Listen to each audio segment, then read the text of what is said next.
지난 시간까지는 아브라함의 신앙에 대해서 하나님이 언약하셨기에 말씀하셨고 하나님을 믿기에 순종한다는 제목으로 2주 동안 말씀드렸습니다. 오늘은 믿고 순종하는 이 한 가지의 믿음 위에 앞으로 2가지의 길이 열려지게 된다는 말씀을 전하고자 합니다. 세상을 살면서 산다는 것이 참 점점점 복잡한 시대, 어렵고 힘든 시대가 요즘 시대인 것 같습니다. 세상이 참 이상해지는데요. 요즘만 그런 것이 아니라 과거에도 세상이 참 이상하다 하는 얘기들이 참 많았던 것 같습니다. 동양에 많은 사상가들이 있지만 장자라는 사상가가 참 마음에 드는 분이기도 한데요. 이분은 실생활에 적용될 만한 이야기들을 참 많이 주신 괜찮은 분이죠. 이 장자가 쓴 글 중 장자외편에 제20편 산목이라고 하는 글 중 8번째 글에 이런 글이 있습니다. 마치 수필집처럼 쓴 글인데요. 장자가 숲속을 거니다가 이상한 까치, 이 까치처럼 생긴 큰 새를 봤습니다. 엄청나게 큰 날개와 눈을 가진 까치는 정신없이 날아가다가 장자의 눈앞 이마를 스치고 밤나무 숲으로 날아가 앉았다고 합니다. 장자가 말합니다. 무슨 새가 날개는 크면서 멀리 날지도 못하고 눈이 크면서 잘 보지 못하는구나 라고 합니다. 장자는 바지를 걷어 올리고 빠른 걸음으로 숲속으로 들어가 활을 들고 그 새를 겨누었습니다. 이때 매미 한 마리가 나무 그늘에서 힘차게 울고 있는데요. 자신의 몸조차, 상황조차 잃어버리고 열심히 울고 있었답니다. 그 매미를 잡으려고 사마귀 한 마리가 나뭇잎에 몸을 숨기고 매미를 노려보고 있었는데 사마귀 또한 매미를 잡으려는 생각에 빠진 나머지 아까 그 까치가 자신을 잡으려고 노리고 있다는 것을 모를 만큼 자기 자신을 잊고 있었다라고 합니다. 그런데 까치 또한 사마귀를 잡으려는 욕심에 자기 자신을 잃어버리고 있었다. 이렇게 망실이라고 합니다. 망실. 내 마음, 내 자신을 잃어버린다라는 건데요. 장자는 순간 두려워하며 이렇게 말했답니다. 물건이란 본시 서로 해를 끼치며 이로움과 해로움은 같은 곳에 있는 것이구나 이렇게 깨달았답니다. 그리고 화를 버리고 뒤돌아 도망치는 친이 이 밤나무 숲을 관리하는 사람이 뒤쫓아와서 소리칩니다. 왜 허락 없이 밤나무 숲에 들어갔습니까? 도둑으로 몰리는 거죠. 왜 허락 없이 밤나무 숲에 들어갔습니까? 이유를 캐물고 자초지종을 얘기한 후에야 장자는 밤나무 숲을 벗어날 수 있었답니다. 장자는 되돌아와 사흘 동안 우울했습니다. 그러자 그 제자가 그 이유를 물으니 장자가 제자에게 이렇게 대답한다고 합니다. 나는 외형의 마음이 사로잡혀 내 몸을 잊고 있었다. 흐린 물을 보고 있어서 맑은 연못을 이해하지 못했던 것이다. 또한 내가 선생님께 들은 바 의하면 그 숲속으로 들어가서는 그 금령에 따라야 한다고 하셨다. 나는 숲 근처에 놀러 갔다가 나의 몸을 잊었던 것이다. 이상한 까치는 나의 이마를 스치고 숲으로 날아가 그 몸을 잊었고 그리고 밤나무 숲 관리인은 나를 도둑으로 알고 욕보였으니 그래서 나는 기분이 좋지 않다. 이렇게 산목이라는 산문집 8번째 글에 이 글을 남겼습니다. 이 글 속에서 우리가 기억할 것이 하나 있습니다. 지켜야 될 금령, 법을 따르지 않았다라는 건데요. 법을 알면서도 내가 그 법에 따른다는 생각을 순간 잊어버렸다는 겁니다. 그것은 물건을 쫓아가니까 내가 법을 지켜야 되는 것을 잃어버리고 나도 모르게 가지 말아야 될 곳까지 들어가 버렸다. 그래서 내가 세상에서 도둑으로 몰리게 되었다라는 이런 이야기죠. 도둑으로 몰린 것보다 더 장자를 속상하게 한 것은요. 장자가 10여 년, 수십 년 이 사상가로 공부하고 했었는데 어떻게 까치 한 마리 잡으려는 생각에 자기의 그 이념 이상, 높은 이상을 다 산순간에 무너뜨릴 수 있을까? 그 까치 한 마리가 뭔데? 그거 한 마리 내가 탐심을 갖는 순간 내가 가졌던 진리와 법에 대한 것이 송들째 무너지고 나는 위법한 자가 되었노라. 뭐 이런 얘기입니다. 요즘 세상이 그런 세상인 것 같아요. 세상이 참 이상하죠. 법에 들키지만 않아도 뭐 그런 것 같아요. 위법이 아닌 걸리지만 않으면 되는 뭐 이런 세상이 요즘 세상인 것 같아서 참 세상이 참 많이 이상하죠. 그렇지만 장자는 그 자체가 자기를 망실한다, 내가 나를 잃어버린다라고 합니다. 세상 살면서 내가 나를 잃어버리면요, 결국 물건이 나를 위법한 자로 만들어버린다는 겁니다. 탐심, 탐욕이라는 것들이 이 세상에 얼마나 우리를 힘들게 합니까? 분명 우리는 이 탐심, 탐욕이라는 것들이 우리 인생을 많이 움직이곤 하는데요, 없었던 시절에야 있어야 되잖아요. 가난하고 아무것도 없었던 시절은 당연히 삶을 영위할 만큼 있어야만 합니다. 좀 더 여유가 있어야 되고 좀 더 나아져야 되는 것은 당연하죠. 요즘 시대에는 절대적 빈곤에 대한 평가 때문에 괴로워하는 것이 아니라 상대적 빈곤의 평가 때문에 요즘 시대가 참 많이 힘들어해요. 요즘 시대가 상대적 빈곤을 얘기하면요, 분명 저희 어렸을 때 예전에 세대에는 한 면소재지의 면장님이나 뭐 괜찮은 부잣집에 차가 한 대 있을까 말까였지 않아요? 그게 불과 몇십 년 전입니다. 그런데 지금은 한 집에 차 한 대나 두 대씩 이렇게 있는 거 보면요, 분명히 예전에 절대 빈곤 시대보다는 훨씬 더 잘 사는데, 그런데도 왜 행복하지 못할까? 요즘 세상이 많이 그런 것 같아요. 이 상대적 빈곤에 대한 이야기들 때문에 흐린 연못만 보다가 맑은 연못이 있는데 라는 것을 생각하지 못한 채 흐리게만 사는구나, 복잡하게만 사는구나, 흐린 연물만 보다가 곧 상대적 빈곤만 생각하다가 내가 이미 여유가 있음을 잃어버리고 편안함을 잃어버리는구나, 뭐 이런 얘기들을 장자가 당시에도 한 걸 보면요, 뭐 그 당시나 지금이나 사람은 만족함을 못 느끼는 존재인가 봅니다. 성도 여러분, 성경은 뭐라고 할까? 비슷한 것 같기도 해요. 장자 이야기와 우리가 세상의 탐욕을 쫓아 살다 보면 하나님의 법을 거스리고 지키지 못하는 경우들이 참 많이 일어나는 것 같아요. 신앙생활하면서 분명 우리는 없었던 시절도 있었단 말입니다. 그래서 없었을 땐 많이 불편했죠. 비었을 때, 아무것도 없었을 땐 정말 이거 채우기 위해서 우리 얼마나 애썼어요. 불편한 기도의 자리, 불편한 예배의 자리, 힘들고 멀고도 가기 힘든 이 피곤하고 지친 자리에 왜 자꾸 우리가 가야 됐을까요? 이거는 우리가 이 빈곤을 경험했기 때문에 그래요. 육체의 연약함과 빈곤, 어떤 고통들을 경험했기 때문에, 그래서 이 빈곤을 벗어나고 연약함을 벗어나고 질병을 벗어나려고 하는 이 없음, 빈곤을 경험하는 사람들에게는, 그런 그리스도인에게는 한 가지 특이한 것이 나와요. 빈곤의 영역이라고 해요. 빈곤의 어떤 영적인 능력인데요, 빈곤할 때 기도의 능력은 더 강력해집니다. 여러분들, 우리가 빈곤할 때와 지금의 영적인 상태를 한번 비교해 보는 것도 괜찮을 것 같아요. 우리가 예전에 절대적 가난, 어려웠을 때, 힘들었을 때, 때로는 병약했을 때, 그때 삶과 지금의 삶이 많이 달렸지만 영적인 능력에 있어서 기도의 능력은 과연 그때와 비슷한가, 한 번쯤 돌아보는 것은 어떤가 생각해 보고 싶습니다. 여러분에게 모두가 한 가지 믿음을 가졌어요. 하나님 영광 받으소서. 내가 하나님을 위해서, 하나님 존귀한 하나님께 경배합니다, 예배합니다, 하나님밖에 없습니다라고 하는 이 한 가지 믿음을 모두가 다 가지고 있습니다. 그래서 모두가 다 하나님의 뜻 가운데 기도하며 살죠. 오늘 본문에 등장하는 사람들이 등장합니다. 하갈, 이스마엘, 그리고 후에 등장할 아브라함, 사라, 이삭, 뭐 5명인데요.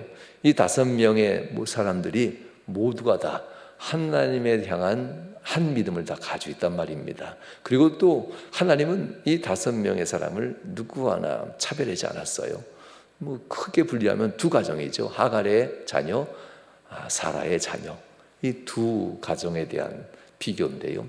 비교라기보다는 사람은 비교하지만, 그래서 우리는 이스마엘은 하나님이 버린 자식, 이삭은 하나님이 선택한 자식이라고 표현하지만 실제로는 그렇지 않아요. 실제로 하나님께서는 아직까지는, 오늘 본문에 나오는 여기까지는 하나님이 이삭을 버리지 않아요. 그리고 이스마엘을 버리지 않아요. 이삭이나 이스마엘이나 똑같이 내가 너희를 보호할 것이고 내가 너희를 큰 민족으로 이루어줄 거야. 이 언약의 축복에 대한 이 사이즈는 둘이 이렇게 다르지는 않습니다. 그렇다면 둘이 믿는 하나님이 같다는 겁니다.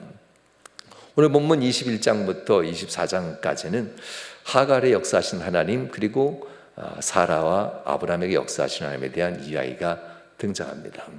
이 둘의 모습을 보면서 우리는 한 가지의 믿음이 무엇이구나라는 것을 알게 되고요, 하갈의 선택과 그리고 후에 사라의 선택에 대한 두 가지의 길이 무엇인가도 생각해 보게 됩니다. 성도 여러분, 오늘 먼저 하갈에 대한 이야기를 한번 먼저 해드리고 싶어요. 하갈은 우리가 잘 알고 있는 것처럼 사라로부터 미움받아 쫓겨난 여인이라고 생각하면 너무나도 단순하죠. 아브라함의 식솔들은 하나님에 대한 절대 믿음을 다 가진 식솔들이에요. 아브라함의 종들조차도 하나님에 대한 절대 믿음을 다 가지고 있어요. 엘리에셀이라고 하는 아브라함의 종은 평생 아브라함과 살면서 아브라함의 이스마엘도 없고 이삭도 없을 때 하나님께 기도할 정도였어요. 하나님, 여기 내 집에서 길리온 내 종 엘리에셀이 나의 후계자, 나의 아들, 양아들로 삼겠습니다 라고 할 정도로 아브라함의 식솔들은 모두가 다 아브라함 같은 믿음을 가진 자였단 말입니다. 그렇다면 아브라함은 그의 조카까지도, 롯까지도 그렇게 사랑했던 아들이에요. 사람이에요. 그러면 이 아브라함은 자기의 피가 섞인 친아들이잖아요. 이스마엘을 얼마나 사랑했겠어요. 그리고 이스마엘이 태어나고 이스마엘이 10년이 된 10살이 지나는 동안 이스마엘을 위해서 하나님께 기도할 때마다 하나님 아직 아들을 주지 아니하니 내가 100세가 되고 있는데 하나님, 이 이스마엘이 내 아들입니다. 하나님, 이 이스마엘을 내 후계자로 삼겠습니다 할 정도로 이스마엘이 태어나면서부터 10년 동안은 하나님 앞에 아브라함은 끊임없이 이스마엘을 내 후계자로 계속 지목했고 나의 기업은 물려받을 자로 얘기했고 그렇게 기도했던 아들입니다. 성도 여러분, 이런 이스마엘이 믿음이 없겠습니까? 그리고 이런 가문에서 어린 시절부터, 애굽 출신이었지만 아주 어린 시절부터 수십 년 자라난 하갈의 믿음도 대단하지 않았겠어요? 하나님을 향한 믿음, 그의 믿음들은 추호도 의심할 만한 모습이 없습니다. 이 하갈의 믿음, 이스마엘의 믿음은 상당한 사람이었습니다. 그런데 상당히 복잡한 세상 살지요. 사라가 믿음이 없는 건지, 사라가 원래 질투심이 많은 건지, 성경은 극히 일부분만 표현했기 때문에 사라에 대해서 함부로 이 사건들을 놓고 평가하는 것이 위험하긴 한데요. 아무튼 이 복잡한 상황 속에서 하갈은 2번이나 내쫓김 당해요. 아들을 잉태했을 때 10여 년 전이죠. 10여 년 전에 이스마엘을 뱃속에 태중에 잉태했을 때 사라로부터 미움받고 그리고 쫓겨남을 당하게 되는 상황이 일어나죠. 이 쫓겨났을 때도 하나님 앞에 하갈은 끊임없이 기도합니다. 광야를 떠나면서도 하나님 앞에 기도했고, 하나님은 하갈을 위해서 내가 너를 지켜줄 거야, 두려워하지 말라. 그리고 내 태중에 있는 내 아이도, 그 아들도 이스마엘을 할 것이고 그도 역시 큰 민족을 내가 이루어줄 거야. 하갈에게 이렇게 약속합니다. 그리고 너는 더 이상 광야로 도망치지 말고 돌아가 내 주인 사라에게 복종하도록 하여라. 그러면 내가 내게 복을 줄 거야 라는 이 메시지를 듣고 하갈은 즉시 돌아가지요. 그리고 복종하고, 그리고 그 스라에 이스마엘이 태어납니다. 성도 여러분, 하나님은 누구도 차별하지 않아요. 하나님 앞에 엎드려 기도하는 사람들, 세상이 왜 이래 할 정도로 세상이 복잡하지요. 물건을 향하여 내 마음을 잃어버릴 때, 이 장자 얘기죠. 물건이 내 앞에 있으니 저 물건 내가 갖고 싶어서 그 물건을 향할 때 내 심령을 잃어버린다, 망실한다고 하죠. 내 심령을 잃어버리는 순간 나는 위법한 자가 되는구나. 위법을 해서라도 물건을 갖고 싶은 탐욕에 휩싸인다라는 거죠. 세상에서 이 마음만 갖지 않고 하나님을 향해서 진리이신 하나님의 말씀만 따르고 하나님을 향해서 기도한다면, 비록 아브라함과 사라가 아니더라도 그 집에서 길리운 사람들, 이 모든 사람들에게 하나님은 똑같이 복을 주는 하나님이라는 것을 성경은 끊임없이 얘기합니다. 세상에 아무리 물질과 소유가 좋다고 얘기해도 믿음의 사람들은 하나님을 향해서 기도하고 하나님을 향한 믿음이 흔들리지만 않는다면 하갈에게도, 하갈조차도가 아니에요. 하나님은 하갈과 사라를 편애하거나 서로 차별하지 않았어요. 똑같이 복을 주고 똑같이 보호하셨으니까요. 이스마엘조차도 복 주신 것이 아니라 이스마엘에게 복을 줬다. 하나님은 이삭에게도 복을 주고 이스마엘에게 복을 줍니다. 나 같은 자를 사랑하시는 하나님, 이렇게 하면 너무 비하잖아요. 나도 사랑하시는 하나님, 이렇게 표현하면 어떨까요? 세상에서 믿음 좋은 사람도 사랑하지만 나 같은 자도 사랑해 주세요. 그러지 마세요. 그냥 똑같이 그도 사랑하셨으면 하나님이 나도 사랑하십니다 하면서 이삭을 사랑하시는 하나님이 이스마엘도 사랑하신다. 사라를 사랑하시는 하나님이 하갈도 사랑하신다. 하나님께서는 이 모두를 똑같이 믿음으로 간구하는 이들을 똑같이 사랑하시고 똑같이 돌보신다는 내용들이 한 믿음에 가진 사람들의 특징입니다. 사랑하는 여러분, 그러므로 세상이 아무리 있어 보이고 높아 보이고 괜찮은 사람을 좋아하는 이상한 세상이잖아요. 거기에 우리가 너무 휘말리지 맙시다. 하나님은 우리 있는 모습 그대로 우리의 믿음을 보고 우리를 품으시고 우리를 돌보시고 우리의 기도에 응답하시는 하나님인 것을 꼭 기억하시길 주님으로 축원합니다. 이렇게 해서 하갈이 이스마엘과 더불어 10년 이상 아브라함 집에 살게 돼요. 그리고 이삭이 태어나고요. 이삭과 이스마엘 관계가 이게 묘한 관계가 지속되는데요. 뭐 그 관계가 뭐 그렇게 사라의 눈으로 봤을 때는 별로 안 좋았다고 하는데요. 아브라함의 눈으로 봤을 때는요, 형제지간이니까 얼마나 괜찮아 보였겠어요. 이스마엘도 듬직하고 이삭도 잘하고 있으니까요. 아, 둘이 형제니까 참 의지할 만하겠다 라고 이렇게 생각했을 겁니다. 그래서 후에 아브라함은 이스마엘을 내보냄에 있어서 가슴이 아프고 근심하고 염려가 되었다 라고까지 이렇게 오늘 본문에서 얘기해요. 그만큼 아브라함은 이스마엘을 내 이삭과 더불어 내 집안을 이끌어갈 든든한 아들로 생각합니다. 아브라함이 175세에 임종하고 하나님 앞에 소천을 하지요.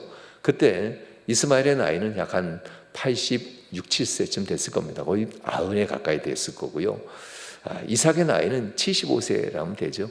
아브라함이 100세의 아들을 낳았으니까요. 그러니 이삭 나이 75세 그리고 이스마엘 나이 거의 90이 되는 나이에 이 두 형제가 모여서 아브라함의 장례를 치렀더라. 이런 얘기도 뒤에 나옵니다. 그 보면 이스마엘은 가나안 땅의 남쪽 지역 네게부 이 광야 지역 아래쪽에 그래서 자기의 큰 땅을 차지하고 살았다면 바람 광야죠. 이 이삭은 브엘세바 중심으로 이스라엘 가나안의 남쪽 지에 터를 잡아 살고 있었습니다. 그러니 둘 다 든든했죠. 서로 형과 아우가 넓은 땅을 차지하면서 살고 있었습니다. 175세 아브라함이 죽을 때 곧 그들이 약 90세가 되는 동안 이스마엘은 이삭과 그렇게 나쁜 관계가 아니었어요. 둘은 서로 괜찮은 관계였고 아버지 함께 장례를 모시는 돈독한 사였다고 하는 것. 더군다나 아브라함은 당시에 가나안 땅과 바람과 주변의 모든 민족들이 아브라함은 하나님의 사람이다. 하나님의 복전 사람이다. 아브라함과 좋은 관계를 맺어야 된다. 아브라함을 함부로 반대하면서 아브라함과 언약, 이 서로 공격하지 말자라고 하는 조약을 많은 민족이 맺습니다. 그러니 아브라함의 아들이라는 이 이름만으로도 이스마엘은 어디 가든지 보호함을 받습니다. 하나님이 물론 보호해 주리라 했던 이 이야기는 너 아브라함의 아들이잖아. 세상 사람이 널 함부로 하지 못할 거야. 이삭에게도 역시 아브라함의 아들이라는 이름 때문에 이삭을 함부로 하지 못하고 사람들이 이삭을 돌보는 보호하는 일도 참 많이 일어나죠. 이렇게 이스마엘에 있어서 그는 버려진 자가 아니었습니다. 그가 90이 되는 동안에도 여전히 하나님은 이스마엘을 지켜주고 돌보는 관계였고 아브라함의 아들로서 끊어진 것이 아니라 아브라함의 아들로서 아브라함의 임종도 지켜주고 장례를 치르는 이런 사람이었다는 겁니다. 성도 여러분, 하나님 앞에서 믿음의 한 길만 간다면은 하나님은 그가 누구의 자녀인가 중요하지 않아요. 이 믿음의 한 길, 한 믿음만 가지고 하나님만 향하고 있다면 그가 어떤 유의 종류이건 어떤 인생을 살았건 어디에서 나왔건 하나님은 전혀 개의치 않아요. 나를 향한 이 한 믿음을 가지고 나를 향한 믿음을 가지고 너희가 있다면 나는 너희를 끊임없이 보호하고 돌볼 거야. 이것이 이제 하갈과 이스마엘을 향한 하나님의 마음입니다.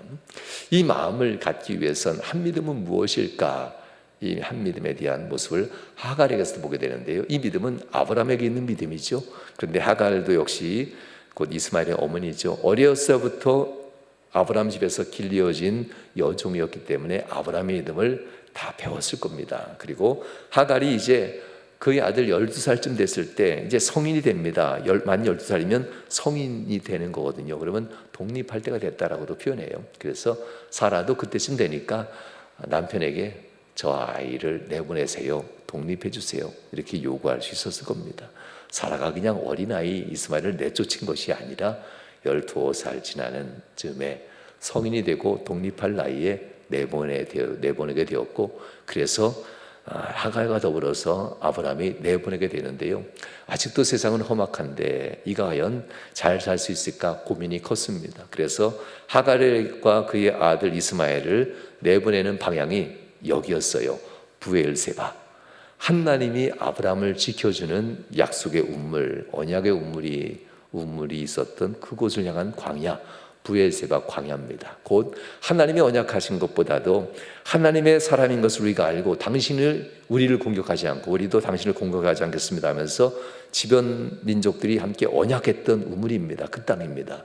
그러니 하나님이 나를 지켜준 것처럼 하갈, 당신에게도 언약하셨으니 지켜줄 거야. 그러니 바람 광야를 떠나지 말라 하면서 이 브엘세바 광야를 떠나지 말라 하면서 브엘세바로 내보냅니다. 그리고 브엘세바에서 하갈과 그의 아들 이스마엘은 벗어나지 않아요. 이게 믿음이에요. 약속의 우물, 우리를 살리는 우물이 이곳에 있는데 하나님 12년 전에 나에게 약속하신 그 약속, 하갈의 기도지요. 이 광야, 브엘세바 약속의 우물이 광야를 떠나지 않고 이것을 배회합니다. 질러가면 하루 이틀면 갑니다. 그런데 오늘 본문에서는 배회하였더라 이렇게 표현해요. 브엘세바를 떠나지 않으며 그 광야를 배회하면서 먹을 음식이 떨어지고 먹을 물이 떨어질 때까지 배회하다가 먹을 물이 다 떨어지고 아들이 죽어가는 모습을 도저히 못 봐서 화살 한 바탕 쏠 만한 거리 한 20-30m 될 겁니다. 그 거리에 아들을 로뎀나무 아래에 눕혀놓고 자기도 멀리 앉아서 눕혀있죠. 그리고 각자의 위치에서 기도하는 겁니다. 장성한 아들 12살 이상이 되었으니 이 이스마엘도 하나님 앞에 기도했을 것이고요. 하갈도 기도했을 겁니다. 이스마엘 자라면서 사라로부터 미움도 많이 받았지만 하갈로부터 그래도 하나님이 널 지켜준다 했어. 하나님이 너에게 복 준다 했어. 하나님이 너에게 큰 민족을 이루어준다 했어. 하나님만 바라는 믿음 가지면 너는 하나님이 지켜줄 거야. 얼마나 이스마엘에게 많은 신앙교육을 했겠어요, 하갈이. 그러면서 마지막 순간까지도 많은 사람들은 이 마지막 순간을 어떻게 보낼까요? 그러나 하갈과 이스마엘은 기도하고 있었다는 것이 참 특별하지 않아요? 버림받았음에도 불구하고 불평과 원망으로 마지막 순간에 있는 힘을 다해서 세상 저주하고 끝나는 것이 아니라 하나님이 너의 아들 이스마엘의 신음을 들었다. 그 아이의 울음을 들었다. 이 권념하신다래요. 그 고통을 돌아보신다라는 뜻입니다. 그래서 이 하나님이 이스마엘의 그 아이의 울음을 들었다는 것은 그 아이의 신음하는 기도를 들었다는 것을 얘기해요. 하갈의 너의 기도도 내가 들었다라는 이렇게 하나님이 이제 나타나시고 만나시지요. 성도 여러분, 한 가지의 믿음은 이런 믿음입니다. 하나님은 물이 떨어지기 전에 응답하면 얼마나 좋아요. 먹을 것이 떨어지기 전에 이 브엘세바 광야를 배회하고 돌고 또 돈다는 것이 배회라는 뜻이잖아요. 하나님이 응답하실 때까지, 내 가져온 물이 다 사라질 때까지, 내가 음식이 사라지고 내가 마지막 생명의 시간이 끝날 때까지 나는 하나님의 언약을 벗어나지 아니하고 끊임없이 주의 말씀을 들을 때까지 떠나지 않겠습니다. 하갈과 이스마엘의 신앙은 대단한 사람들이었어요. 마지막 순간에 원망과 불평으로 끝내는 것이 아니라 하나님 제발 내게 약속하신 언약대로 내게 응답하옵소서, 내게 말씀하신 언약대로 내게 말씀하옵소서. 세상이 아무리 험악하고 그렇게 살면 안 되라고 얘기하는 이 세상이잖아요. 그래도 우리에겐 한 믿음, 오직 하나님만 있습니다라는 이 믿음을 갖는 것이 매우 중요하다라는 이야기입니다. 결국 이 믿음을 가진 하갈과 이스마엘에게 하나님은 찾아오셨고, 하갈아 두려워하지 말라, 걱정하지 말라, 내가 너에게 함께한다 하지 않았느냐 하면서 하갈에게 말씀하는 장면이 본문 말씀입니다. 그러면서 하나님은 이렇게 말합니다. 일어나 네 아들의 아들을 일으켜 네 손으로 붙들라. 나는 그를 큰 민족을 이루게 하리라 라고 하시면서 하갈의 눈을 밝히 열어줍니다. 흙탕만 볼 때는 연못물이 맑은 물인지 몰랐지요. 그러나 눈이 열리니까 흙탕물 뿌연 연못만 보는 인생이 아닌 가만히 들여다보니까 맑은 연못이었어요. 마시면 되잖아요. 세상에다 날 죽일 것만 갖고 괴로울 것 같았는데 하나님이 눈을 열어주니까 그 세상에 나를 살리는 샘물이 눈에 보인다라고 합니다. 하나님이 하갈의 눈을 밝히셨으므로 샘물을 보고 가서 가죽 부대에 물을 세우다가 그 아이에게 마시게 하였더라. 바로 이곳이 바란 광야를 향하는 기점입니다. 그리고 이 우물을 중심으로 해서 이스마엘은 바란 광야에서 기반을 닦기 시작합니다. 이삭이 40에 결혼을 했으니까요, 이스마엘의 나이도 한 그쯤 되지 않았겠어요? 40에서 50쯤. 그러니 12살에 독립해서 나갔으니 20, 30년 동안 열심히 기반을 닦으면서 자기의 기업을 세워갔을 겁니다. 자, 여기까지가 바로 한 가지 아브라함과 같은 믿음 생활이었습니다. 아브라함에게도 역시 하나님께서는 이 한 믿음을 보기를 원하셨잖아요. 아브라함에게 정확히 한 10년 정도 지난 후에 12년 정도 지난 후에 똑같이 나타나는데요.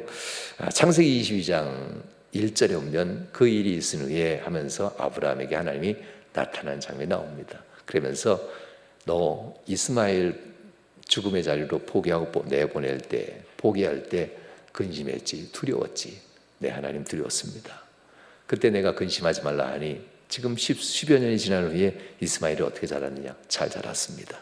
뭐 이런 얘기 저런 얘기 했겠죠. 기도하면서. 그리고 아브라함도 끊임없이 10수년 동안 이스마엘 위해서 기도했을 겁니다. 하나님 앞에. 그가 장성하는데, 그가 하나님 장성하는데, 그가 인생을 사는데 바람과에 인도하신 하나님께 감사합니다. 그를 잘 장성하도록 인도해 주세요. 얼마나 하나님 앞에 아브라함도 기도했겠어요. 내가 지켜준 거 알지 하면서 하나님이 마지막 말을 꺼냅니다. 이런 얘기했죠. 그때 믿음을 아직도 가지고 있다면 지금 오마주라고 하나요? 그때 그 결단을 다시 한번 보자라는 겁니다. 내 아들 독자 이삭을 내게 바쳐라.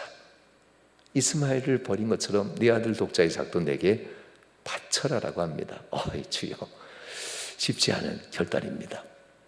우리가 남들 선행하는 거 보면요, 그 멋있어 보이잖아요. 얼마나 멋있어요. 그 선행한 일들이 자꾸 보여지는 이유는요, 당신들도 좀 선행 좀 하세요라는 거예요. 뉴스에 자꾸 선행하는 일들이 많이 나오는 것은 여러분들도 선행 좀 하세요라는 뜻으로 받아들이면 될 것 같아요. 간증을 많이 듣잖아요. 그러면 할렐루야 아멘 참 많이 합니다. 그러면서 그 간증 들으면서 나도 그러면 참 좋겠다라고 하지만 막상 맞닥뜨려서 그 간증에 오마주를 할 때 너도 그렇게 해보렴 하면서 하나님이 얘기하면 주여 잠깐만요. 그때는 이 가슴이 뜨거워서 그랬지만 지금 한번 심사숙고해야 되지 않을까요? 뭐 이런 일들이 종종 있잖아요. 아브라함에게 하나님이 이제 10수년 지난 후에 얘기하는 겁니다. 너 그때 이스마엘을 내보낼 때 내가 잡아준 것처럼 기억하시지. 이제 네 아들도 내게 내보낼 수 있겠더냐 라고 하면서 얘기할 때 우린 잘 알고 있잖아요. 아브라함은 아멘해요. 그리고 사라도 아브라함의 길을 막지 않아요. 사라와 아브라함의 관계를 아무리 생각해봐도 아브라함이 모르게 했을까? 모르게 그냥 사라가 막을 거라고 알고 결단하고 새벽에 떠났다라고도 설교한 적이 있는데요. 그 이후로 많이 생각해봤어요. 정말 사라와 상의 안 했을까? 사라는 믿음이 안 자랐을까? 10여 년이 지나는 동안 사라의 믿음은 어떻게 성장했을까? 아브라함의 믿음보다 사라의 믿음이 더 좋았던 것을 보면요, 아브라함은 10수년 전에 당신 내 누이라고 해야 내가 안 죽을 것 같아 라고 할 때 사라는 그렇게 하세요. 안 죽을 것 같으면 나는 하나님이 지켜줄 줄 난 믿어요 하면서 사라는 갔잖아요. 2번씩이나. 그러면 아브라함 믿음보다는 사라의 믿음이 조금 더 좋은 것 같아요. 그러니 아브라함이 이 정도 성장했으면은 사라의 믿음도 상당히 성장하지 않았겠습니까? 10수년 전에 사라가 결정하면서 사라가 내보내라고 얘기한 그 말들에 대한 책임이 얼마나 가슴 아팠겠어요. 그리고 이스마엘을 위해서도 아브라함과 더불어 끊임없이 사라도 기도했을 것이고요. 이스마엘을 위해서 간구했을 겁니다. 그런 사라의 마음입니다. 그러니 10수년 지난 사라의 마음도 결단했을 겁니다. 이스마엘을 내보냈던 너 사라, 이제 네 아들을 포기하면 내게 시험, 믿음을 보여주면 되겠다라고 했을 때 아브라함과 사라는 서슴없이 네 아멘 하면서 아브라함의 갈 길을 사라는 막지 않습니다. 다녀오세요 라고 하고 보냅니다. 하나님이 날 지켜주셨던 그 하나님이 내 아들도 지켜줄 거라는 믿음을 사라는 가지고 있었지 않았겠습니까? 성도 여러분, 여기까지가 바로 한 가지 믿음입니다. 하갈도 이스마엘도 사라도 이삭도 이 한 믿음을 가지고 있었기 때문에 결국 하나님은 이스마엘도 살려주셨고 그리고 사라의 아들 이삭도 살려줍니다. 여러분, 여기에도 모두 이 한 믿음을 다 가지고 여기까지 오시고, 절대적 빈곤에서 절대적 빈곤 상황에서 여러분들은 그래 그나마 상대적 빈곤을 얘기할 만큼 여유 있게 살잖아요. 그런 걸 보면 하나님의 복을 받긴 받았습니다. 그런데 이제 두 가지의 길을 생각하면 어떨까요? 두 가지의 길. 오늘 본문이었던 창세기 21장 21절에 보면 하나님의 복을 줘서 바란 광야에 기업을 쌓고 결혼까지 하면서 든든한 민족으로 성장해가는 이스마엘을 이렇게 얘기합니다. 그가 바란 광야에 거주할 때에 라고 합니다. 그런데 그에게 한 가지 다른 길이 나와요. 그의 어머니가 그를 위하여 애굽 땅에서 아내를 얻어 주었더라. 이 하갈의 다른 길이 나오기 시작합니다. 하갈에 대해서 그에게 있어서 끊임없이 내외가 있었을 겁니다. 아브라함과 사라에 대한 이야기들 연결되어 있었겠지요. 이 연결되어 있어서 결국 아브라함도 이삭의 아들의 아내, 그 며느리감을 구하기 위해서 그의 족속 중에 하나님이 선택된 그의 가문 중에 여인을 구하려고 했던 아브라함의 마음을 안다면은, 그러면 하갈은 어디로 가야 돼요? 자기의 고향이 애굽이 아니라 이스마엘을 데리고 아브라함을 찾아가야지요. 장성하에 이제 결혼할 때가 됐으니 이 아이의 아내감, 며느리감을 선택해 주세요. 아브라함을 찾아갔더라면 지금은 지금과 같은 이슬람이 나오진 않지 않았을까라는 마음도 듭니다. 그런데 하갈은 아브라함 안 찾아가요. 아무리 생각해봐도 수십 년이 지났잖아요. 이제 내 아들이 더 잘 살고 내 아들이 훨씬 더 활쏘는 자를 용매하고 저 이삭보다 훨씬 더 낫단 말입니다.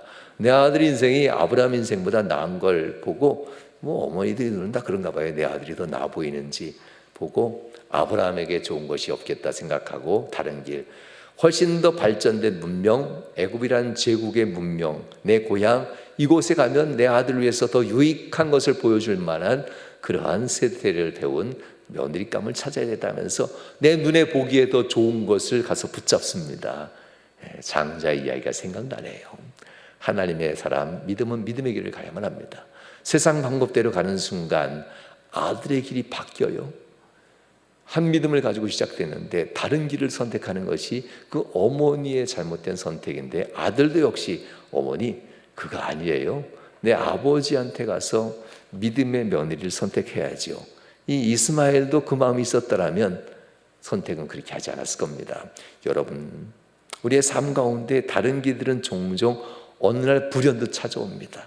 이게 더 나을 것 같아서, 이게 더 좋아 보여서, 아무리 생각해봐도 이게 더 세련되고 이 방법이 더 좋을 것 같아서. 그러나 항상 기억할 것은 그동안 지켜왔던 한 믿음, 하나님은 뭐라 하실까? 하나님은 무엇을 원하실까? 하나님은 내게 무엇을 말씀하셨나? 이 한 믿음을 항상 바라봐야만 합니다. 아브라함은 바로 이 한 믿음에 따라서 그의 가야 될 길도 한 가지 길이었습니다. 이 아브라함은 하갈과 다르게, 그 이스마엘과 다르게 그의 아들 이삭에게 대해서 짝지어주기 위해서 하나님의 선택된 자기의 가문에 스라에 있는 여인으로 며느리를 삼으려고 보냅니다. 그리고 보낼 때 얘기합니다. 내 아들을 가나안 땅 바깥으로 데리고 가지도 말고, 가나안 땅 여인을 데리고 오지도 말고, 그리고 이 하나님이 선택된 우리 족속, 우리 가문 중에 그 여인을 찾아가서 그 여인 중에 한 여인을 데려오되, 데리고 오는 것을 따라오면 데리고 오고 안 따라오면 내 아들을 절대 그리로 데려가지 말아라. 혼자 그냥 데려와라. 돌아와라. 분명한 것은 하나님이 보여줄 이 땅, 지시할 이 땅, 가나안 땅을 절대 내 아들이 떠나지 아니하도록 너는 꼭 지켜줘야 된다. 이게 아브라함의 마지막 명령이었습니다. 얼마나 중요한 길인지 우리에게 보여주는 말씀입니다. 성도 여러분, 한 가지의 믿음을 가졌다면 한 가지의 길밖에 없습니다. 하나님의 테두리 안에 사는 것, 하나님 말씀 안에 사는 것. 좋아 보이는 것을 따라가지 마십시오. 괜찮아 보이는 것, 커 보이는 것을 따라가면 장자가 남의 집 과수원, 밤나무 가선을 함부로 침범하는 이 모습, 금령을 범하는 거잖아요. 하나님 앞에서 우리도 역시 세상에 좋은 것 쫓아가면 세상이 아무리 유혹해도 얼마나 큰 유혹이 있어요. 좋아 보이잖아요. 갖고 싶잖아요. 누리고 싶잖아요. 상대적 박탈감이나 빈곤 때문에 나도 더 있으면 좋겠다 하면서 하기도 하고, 그 상대적 성취감 때문에 내가 좀 저 사람보다 잘 사네 하면서 이 상대적 성취감으로 이용해서 내가 행복하다고 생각해요. 그거 아니잖아요. 아무것도 없어도 하늘에 부리는 행복한 사람인데, 하나님은 아무것도 없어도 그 한 가지 믿음 가지고 있는 그 사람을 내가 행복하다 하면서 하나님은 얘기하는데, 바로 아브라함은 그 믿음을 알았기 때문에 하갈과 이스마엘에 선택된 또 다른 길이 아닌 처음에 가졌던 그 믿음의 길을 가지고 끊임없이 그 길을 간다는 이야기입니다. 사랑하는 성도 여러분, 여러분들도 지금까지 선택한 그 믿음 꼭 지키시고, 세상에 아무리 눈에 보이는 것 쫓아가고 막 아무데나 뛰어들어도 우리들은 아무데나 뛰어들면 안 되지 않겠어요? 오직 믿음의 길, 하나님이 정한 말씀의 길만 따라가는 복된 성도들이 되셔서, 좀 불편하더라도 기도의 영성 꼭 회복하시고요, 좀 어렵더라도 예배자의 영성 꼭 회복하시고, 여러분들의 삶 가운데 하나님이 함께하는 복된 역사들이 있길 주님으로 축원합니다. 하나님 우리에게 항상 이 기도의 영성 회복하면, 기도하면 할수록 우리가 기도하는 것보다 훨씬 더 많은 것을 응답할 준비를 하고 계세요. 우리가 기도하면 기도하는 것보다, 내가 생각했던 것보다 하나님은 더 많은 것을 이루어 주려고 이렇게 준비해 놓으신단 말입니다. 이삭에게 준비하셨던 그 하나님, 그리고 하나님은 아브라함에게 준비하셨던 그 하나님, 이제 여러분에게도 하나님은 그 많은 것을 준비하시고 주실 겁니다. 꼭 한 가지의 믿음의 기도 영성 꼭 회복하셔서 하나님의 역사는 은혜가 여러분 삶 가운데 있길 주님으로 축원합니다.